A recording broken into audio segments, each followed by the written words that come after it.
that's stupid powerful for just a little handheld device like this. The result is that the transcription speed as you talk is so fast.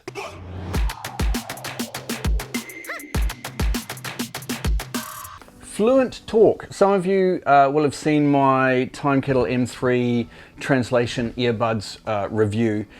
This is a similar but different device from a similar but different company. So TimeKettle also have a handheld kind of part of their brand called Fluentalk. So Fluentalk focused on handheld translation devices. TimeKettle is kind of focused on the earphone translation devices. This is the Fluentalk T1, and they sent it to me because I like the M3, and so we'll try and see what the Fluentalk are like. Out of the box, it's packaging is really quite nice. I have, of course, unboxed this and used this already, so I put it back together just for you. Hello, which is great. That is the unit, and it is just a tasty little number. The build quality on this, if I can get it out, is really, really nice. And here you've got a hand strap and a USB cable for charging. It's a USB-C connector, so you can charge it up. It's got loads of standby time and loads of use time. The unit is just so is that upside down? Sorry guys. It's so tastefully done. It's a nice, it feels super solid. I almost thought it was steel. I think it is plastic. The screen, just give it a bit of a clean for you. The screen is lovely. The buttons, pronounced and easy to use, and I'll tell you how you do use them. You've got the USB-C connectivity underneath there, and you've got multiple microphones. There's a multi-microphone array, so that I have this and I'm translating with people. Then when I talk, I've got my own microphones here, they've got their own microphones there, and then they work together. The operating system looks like it's based on Android. I'm going to power it up. The screen resolution is nice. It probably looks a little bit blurry on screen, but when you look at it in real life, it's the real deal. It takes a little while to start up, but once it's started up, from there, the software speed in it is really good. This thing has a quad-core 1.2 gigahertz processor in it. Like, that's stupid powerful for just a little handheld device like this. The result is that the transcription speed as you talk is so fast. Like when they say it's 0.2 of a second, it really is about 0.2 of a second, and I'll demonstrate it to you. Immediately, the home screen just shows you a quick translate option with a few settings and time. You can program this to also do currencies on it. So if you're traveling and you're just like, oh, hey, I'm in Japan, what's the current currency trends? It's also got some world time clocks as well. I've played with this quite a lot. There's volume buttons on that side, and on this side you've got yellow, blue and red. Now the yellow is really just your power button. The blue and red are specific to who is talking or what language you're going to translate in. Now, I have this set up for Korean. I don't really know any Korean, but that's the example I'm going to use. Down the bottom here you've got Korean and English, and you can choose when I go, say, into one-click translation, and I'll go into the modes in a minute, but let's just talk about one-click translation first, because that for me is probably the one that I'll use the most. Here is the translation screen. We've got into one-click translation. You can see it says Korean and English, and the little arrows on the screen are pointing to and are colored for the button on the side. So if I push the blue button, I'll be speaking into it in Korean, and if I press the red button, I'll be speaking into it in English. So when I press English, it will then show the transcription on the screen and also speak it out to us. So I'll turn the volume up. There's the volume going up and down, nice and loud for you. Oh, except it's going to come through here. So when I press the red button, I'm going to speak English, and the device will speak back in Korean, and it will also show it on the screen. So if you're out, what I love about this, a lot of you are talking about Google Translate. It's on my iPhone. I can take that traveling. It does everything I need. I got through Europe with it. 100% agree. Yes, you can use Google Translate, Apple Translate, whatever you like. What I like about this unit is that it's super simple in that you just push the button, talk, and hold it out. There's no like find the app, it's on the screen, can you hear that? It's like they can read it, they can hear it. It's just very quick and portable. and I think it's faster and as accurate, easily as accurate as using Google Translate, which I have done when traveling. So here's the example. I'm going to speak English. We're going into Korean. Hello, how are you today? 안녕하세요. 오늘 어떠세요? So that's pretty fast, right? Like it can get even faster. I'm going to say something in Korean back, which isn't going to be much. 안녕하세요. Hello. 감사합니다. Thank you.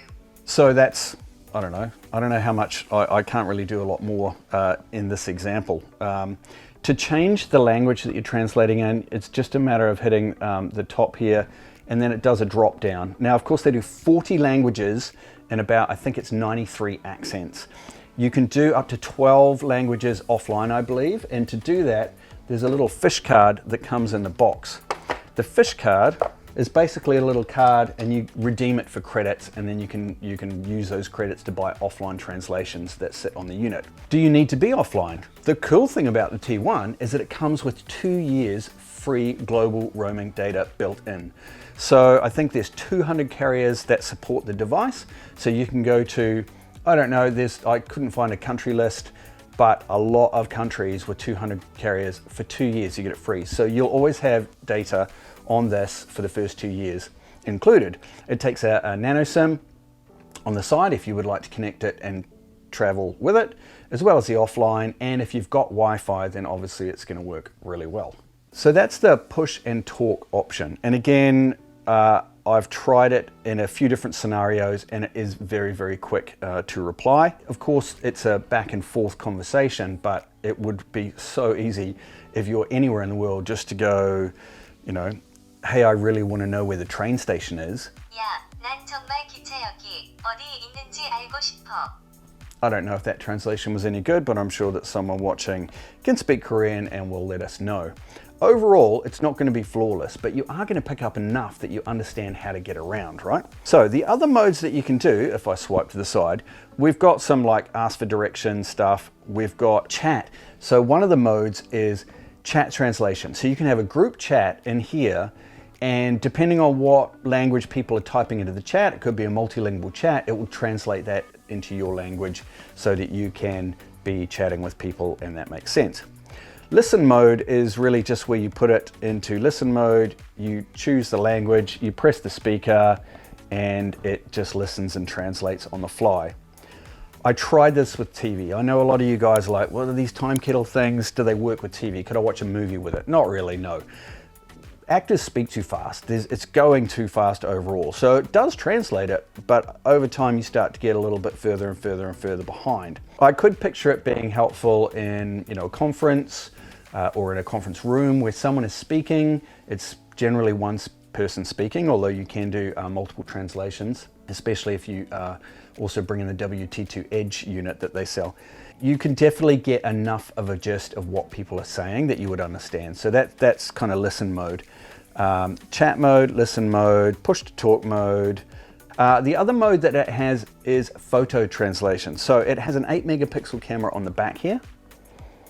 And it does, you know, what your, you know, I know your devices do it too, but you can take photos of things and it will translate the signs. So when you're traveling with this, you've got a mobile device that's connected free globally for 2 years. You've got a built-in camera that you can take photos of signs that it'll translate.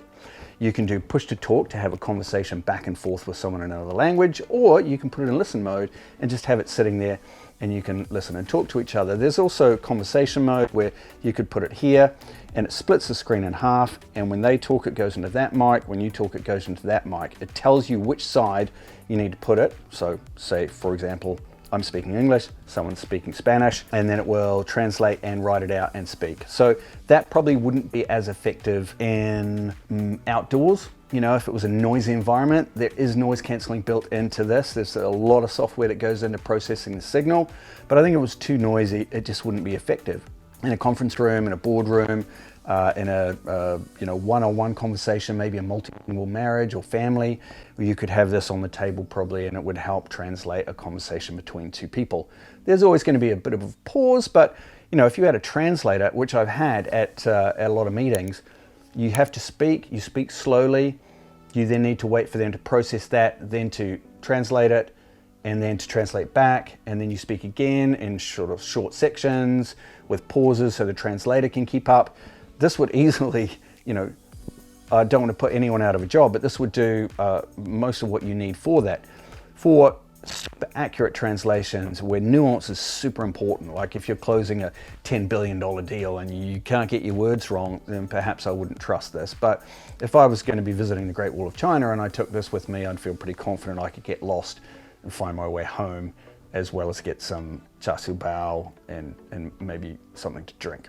So that's kind of it. It's a beautiful device, well made. It's got software with extras that would be handy for traveling, like currency, like SOS options where you can go, I need to find the nearest hospital. You just hit the button and hold it up in the language that you want. It's got 40 languages, the 93 odd translations with the 12 offline. You've got international connectivity, 4-inch HD screen.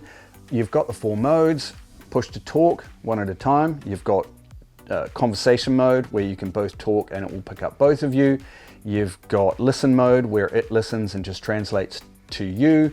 And it's got the photo mode as well. I think in terms of devices that you would put in your bag to go traveling with, I thought the M3 earbuds were great.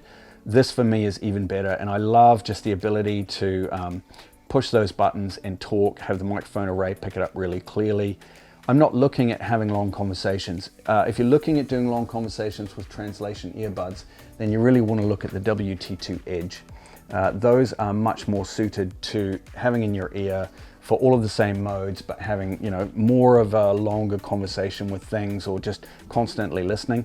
This is definitely to get you around and worth it for a conversation, but it is a little bit stunted, you know, it's not perfect. Yeah, brilliant. I like it a lot. Talk soon. Stay safe. Have a good day.